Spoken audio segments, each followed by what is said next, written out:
اس کی تعمیر نہیں کی۔ پیارے دوستو، اب بات کرتے ہیں خانہ کعبہ کی چوتھی تعمیر کے بارے میں۔ خانہ کعبہ کی چوتھی تعمیر اس وقت ہوئی جب اللہ تبارک و تعالیٰ نے حضرت نوح علیہ السلام کی قوم پر طوفان کا عذاب بھیجا۔ طوفان نوح میں خانہ کعبہ کی عمارت غائب ہو گئی اور بعض روایات کے مطابق خانہ کعبہ کی عمارت کو اٹھا لیا گیا اور یہ جگہ صرف ایک اونچے اور سرخ ٹیلے کی طرح رہ گئی تھی۔ اس طوفان کے بعد جب حضرت ابراہیم علیہ السلام اس دنیا میں تشریف لائے تو اللہ تبارک و تعالیٰ نے حضرت ابراہیم علیہ السلام کو خانہ کعبہ کی تعمیر کرنے کا حکم دیا۔ حضرت ابراہیم علیہ السلام نے چوتھی مرتبہ خانہ کعبہ کو کس طرح تعمیر کیا، اس واقعے کا پس منظر کچھ یوں ہے کہ جب اللہ تبارک و تعالیٰ کے حکم کے مطابق حضرت ابراہیم علیہ السلام نے اپنی بیوی حضرت بی بی ہاجرہ رضی اللہ تعالی عنہ اور اپنے پیارے بیٹے حضرت اسماعیل علیہ السلام کو مکہ کی بنجر و ویران زمین اور پہاڑوں کے درمیان چھوڑ دیا، جہاں پر کوئی انسانی آبادی کا نام و نشان نہ تھا اور نہ ہی خانہ کعبہ کی عمارت تھی۔ خانہ کعبہ کی جگہ بس ایک سرخ رنگ کا ٹیلا تھا۔ اس وقت حضرت ابراہیم علیہ السلام نے اپنی بیوی اور بچوں کو چھوڑ کر اللہ تبارک و تعالیٰ کے حکم کے مطابق مکہ کی طرف پہلا سفر کیا۔ اس کے بعد جب دوسری دفعہ حضرت ابراہیم علیہ السلام اپنے خاندان سے ملنے کے لیے فلسطین سے مکہ آئے تو تب حضرت اسماعیل علیہ السلام کی قربانی کا واقعہ پیش آیا، اور تیسری بار جب حضرت ابراہیم علیہ السلام مکہ میں تشریف لائے تو حضرت اسماعیل علیہ السلام کی شادی ہوئی اور اس وقت حضرت ہاجرہ رضی اللہ تعالی عنہ کا انتقال ہو چکا تھا۔ چوتھی مرتبہ جب حضرت ابراہیم علیہ السلام مکہ میں تشریف لائے تو آپ کی ملاقات آپ کے بیٹے حضرت اسماعیل علیہ السلام سے نہ ہوئی۔ پھر پانچویں مرتبہ جب حضرت ابراہیم علیہ السلام مکہ میں تشریف لائے تو اس وقت اللہ تبارک و تعالیٰ نے حضرت ابراہیم علیہ السلام کو بیت اللہ کی تعمیر کرنے کا حکم دیا۔ حضرت ابراہیم علیہ السلام نے حضرت اسماعیل علیہ السلام سے فرمایا کہ میرے بیٹے، اللہ تبارک و تعالیٰ نے مجھے حکم دیا ہے کہ میں اس گھر کی تعمیر کروں۔ تو حضرت اسماعیل علیہ السلام نے عرض کیا کہ ضرور کیجیے، میں خدمت کے لیے حاضر ہوں۔ چنانچہ ایک روایت کے مطابق خانہ کعبہ کی بنیادوں کی نشاندہی حضرت جبرائیل علیہ السلام نے کی۔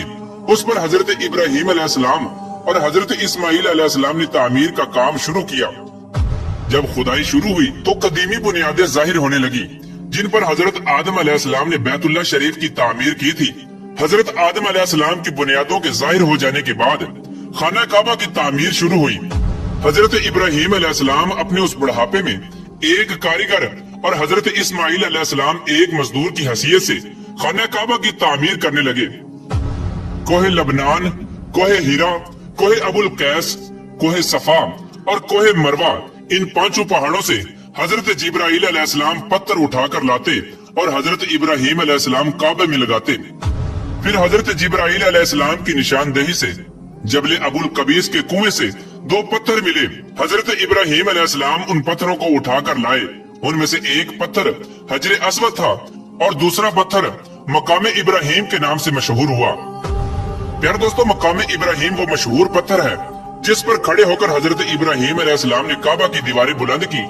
جیسے جیسے خانہ کعبہ کی دیواریں بلند ہوتی جاتی ویسے ویسے یہ پتھر بھی ہوا میں بلند ہوتا جاتا۔